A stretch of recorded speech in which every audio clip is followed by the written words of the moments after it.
Horror कहानियां थी। काला जादू। अपने बेटे रिशु के माथे से टपकते हुए पसीने को देखकर सविता की हालत खराब हो गई। ऐसा आज पहली बार नहीं हुआ जब रिशु नींद से घबरा कर जागा है। हाय मेरा बच्चा, न जाने किसकी नजर लग गई है तुझे। जब से मेरे बच्चे ने 10वीं के एग्जाम में स्कूल टॉप किया है तब से रोज बुरे बुरे सपने आने लगे हैं। हाँ माँ, मैंने आज फिर से एक काले साए को देखा। वो यहीं मेरी आंखों के सामने खड़ा था। माँ मुझे बचा लो माँ। वो मुझसे कह रहा था कि मुझसे बदला लेगा। माँ कहीं ये प्रशांत। चुप कर, कैसी बात कर रहा है? दोबारा उसका नाम मत लेना। तुझे पता है ना, उस प्रशांत ने आत्महत्या कर ली। तो बार बार उसका नाम मत लिया कर। मम्मी, क्या सच में प्रशांत ने आत्महत्या की थी? चुप कर, बहुत सवाल पूछता है आजकल। और फिर रात के वक्त सविता के पूरे घर में एक अजीब सा काला धुआं छाने लगा। गहरी नींद में सोई सविता की जैसे ही आंख खुली उसका दम घुटने लगा। वो दौड़कर रिशु के रूम की तरफ गई जहां उसके दरवाजे पर घूमती एक काली परछाई देख वो बुरी तरह से घबरा गई। कौन है वहाँ? कौन है? सामने आओ। ये मैं हूँ, तुम्हारी काली करतूत। और अब मैं तुम्हारे बेटे को ले जाने आया हूँ। नहीं, मेरे बच्चे को छोड़ दो प्लीज। मेरे रिशु को कुछ मत करना। वो परछाई रिशु के कमरे में घुस जाती है। सविता भी उसके पीछे पीछे दौड़ कर जाती है और देखती है कि अब वो साया साफ नजर आ रहा था। वो सर से पैर तक खून में सना हुआ था और उसके शरीर के सारे अंग कटे फटे हैं। क्या चाहिए तुम्हें? तुम जो बोलोगे मैं करूंगी, लेकिन मेरे रिशु को छोड़ दो। उस परछाई ने रिशु को गर्दन से पकड़कर दीवार के सहारे हवा में उछाल दिया। रिशु जोर जोर से चिल्लाने लगा। माँ बचाओ मुझे, बचा लो माँ। ये मुझे मार डालेगा। माँ मुझे बचा लो माँ।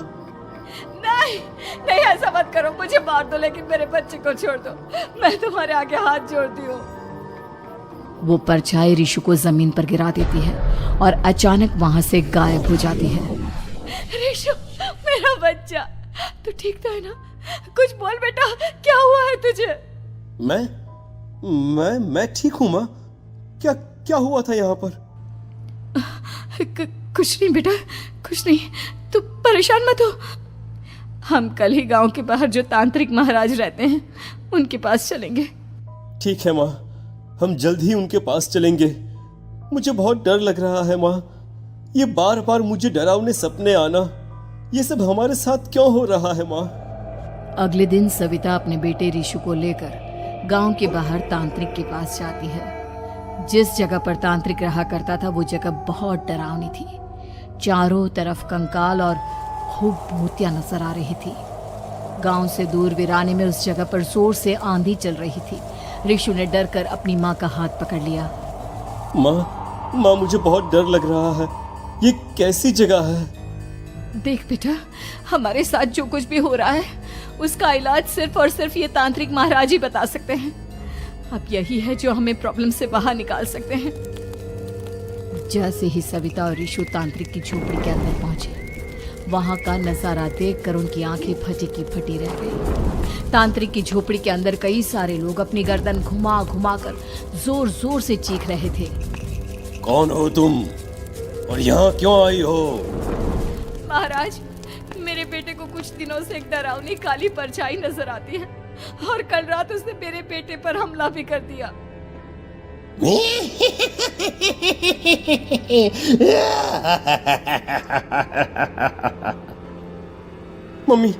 मम्मी हमें यहाँ से चलना चाहिए।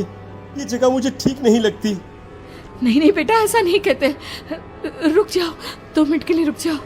क्या कहा? काली परछाई? तुम्हारे बेटे पर किसी काली परछाई ने हमला किया? हाँ महाराज, वो कह रही थी कि वो मेरे बेटे को कुछ कर देगी। कोई उपाय बताइए महाराज।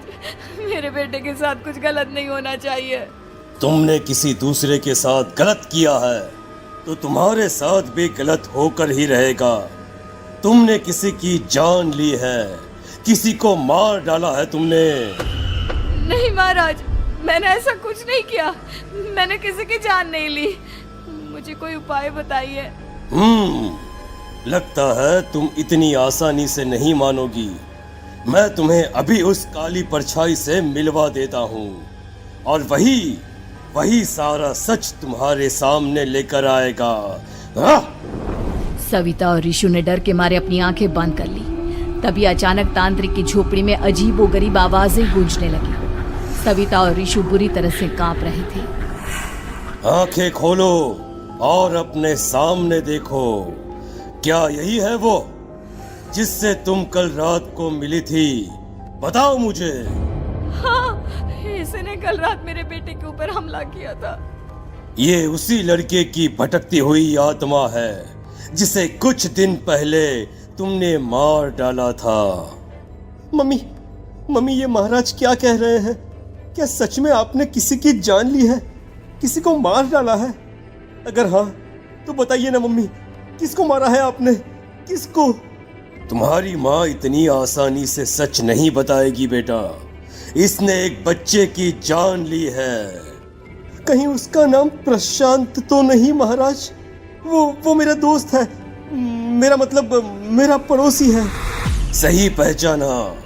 देखा सविता, तुम्हारा खुद का बेटा भी जानता है कि तुमने किसी के प्राणों की बलि चढ़ा दी और इसीलिए अब उसकी बुरी आत्मा तुम्हारे घर में भटकती है।